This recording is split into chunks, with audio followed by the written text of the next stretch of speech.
So after the last video I made losing my mind about cookie run designs, I got two types of comments. One, I'm sorry, she does look like Jinx, please put down the Gatling gun. And two, I got a lot of comments telling me to check out Cookie Run Ovenbreak and its characters, considering it was the first game of the franchise and they hadn't really gotten things down that early. Plus, it has sorbet shark cookie in it, so really what could go wrong? Yeah, so it turns out Cookie Run Ovenbreak's designs are somehow stranger. Let's talk about them. Okay, so for all the other Cookie Run Kingdom players, some of these characters may look familiar.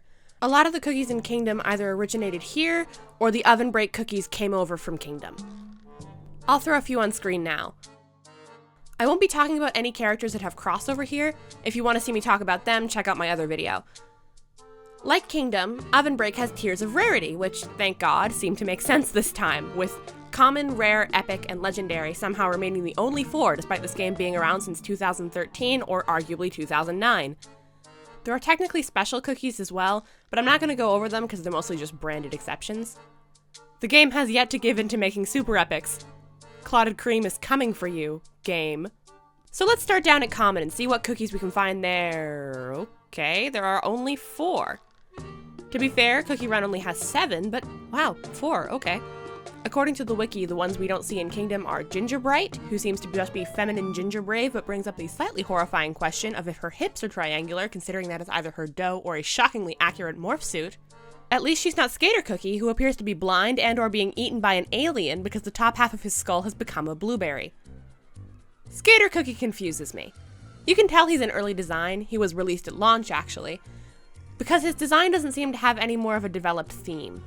Yeah, I know he's a skater. I mean more that his blueberry hat is there, but also he has a candy cane skateboard, and his matching pet is a pair of dice for some reason.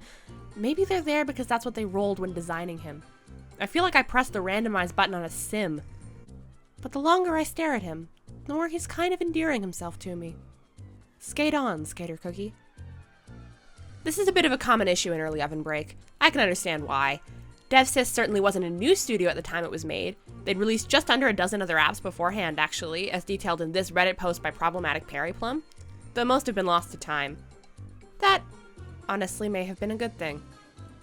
But none of those games really had as strong a fan base or need for a developed brand identity, and the original idea for Cookie Run was just having a cookie run away from the oven. They were one-offs. That's why there's been what one of my comments called a Genshin-fication of some of the later Kingdom characters. They are designing now for what the fans would enjoy and want to collect, because now every cookie is pretty much its own individual product. But in these early cookies, there was no need to do that.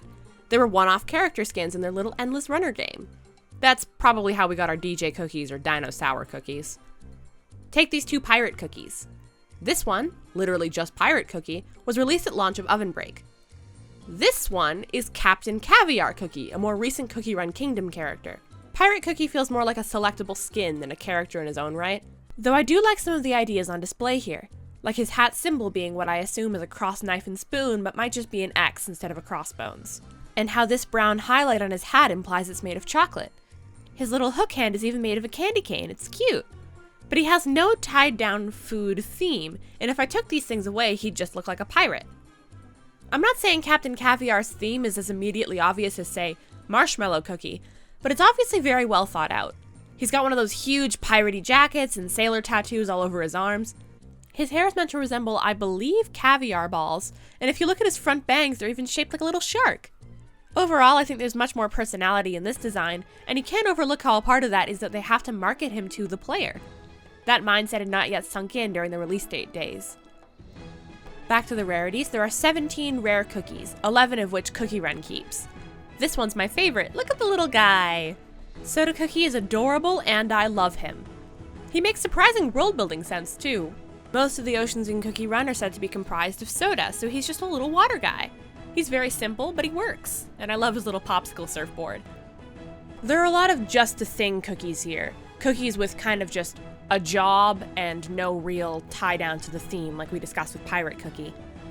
Cheerleader or Pilot, for example.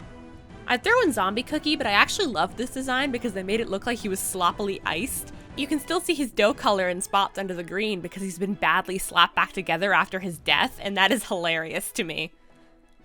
Epics are Again, the widest category.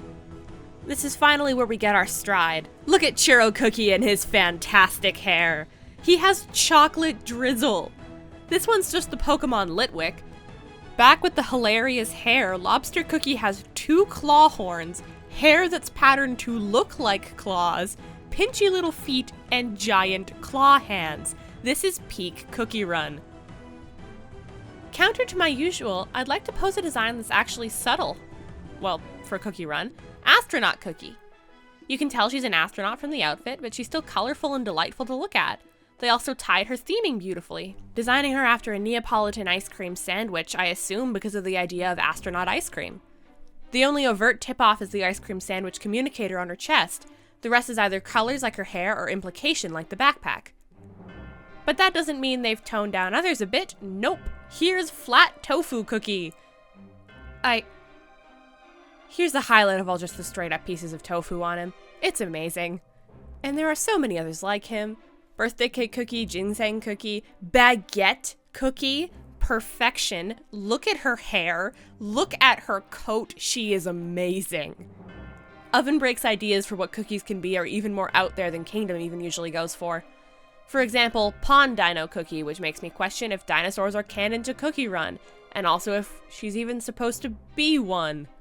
Or Sauna Egg Cookie. Or Mocha Ray, who, while absolutely adorable and an amazing design, has me deeply confused on how exactly we got here. I think what's happening here is the complexity of the cookie concepts. What is a schneeball? I think it's just a consequence of how many there are. Kingdom has around 150 cookies, where Ovenbreak has 225. So there are some choices. There are 3 Choco Cookies. Like, we already know Dark Choco Cookie, but there is both pink and white Choco Cookies completely unrelated to him. But Epic does have some highlights. I have quite a few favorites here. Cherry Ball Cookie, despite not being my normal design preference, is super endearing and adorable. These little chest Choco Cookies are fantastic, over the top, and named like they're a single entity for some reason. Whipped Cream Cookies got a very fancy fit. Someone needs to give Ice Juggler Cookie a hug because they look like they need one, and Marble Bread Cookie is just a fantastic design on his own, with both bread hair and a bread vacuum, hiding himself in all his big, bulky accessories, which makes sense because he's basically a tired janitor entirely over his job. He's hiding away so he's not noticed and given something else to do. My favorite from this game is Strawberry Cream Cookie. He's one of the line of the many Christmas cookies, along with Suspiciously Buff Santa, Stalin Cookie, Pudding Cookie, Peppermint Cookie, arguably Butterbear Cookie, and Tiramisu Cookie.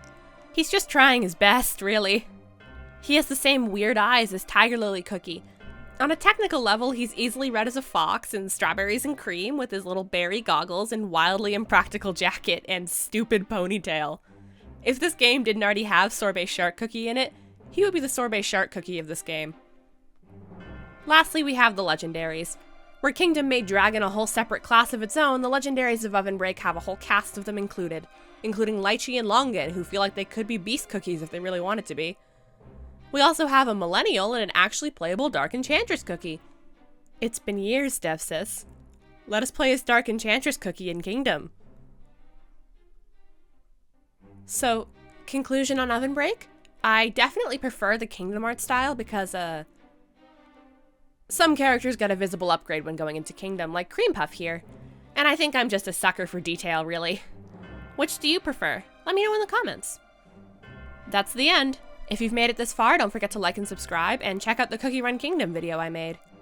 Let me know your favorite of the Ovenbreak cookies this time. I can still say Sorbet Shark because he's technically in the game, but I'm interested to know if you've got any fun ones. Sorry if any of the audio quality was weird today. I've been sick and had to record sick. I should be better for next week, so look forward to that. As always, thanks for watching, and good night.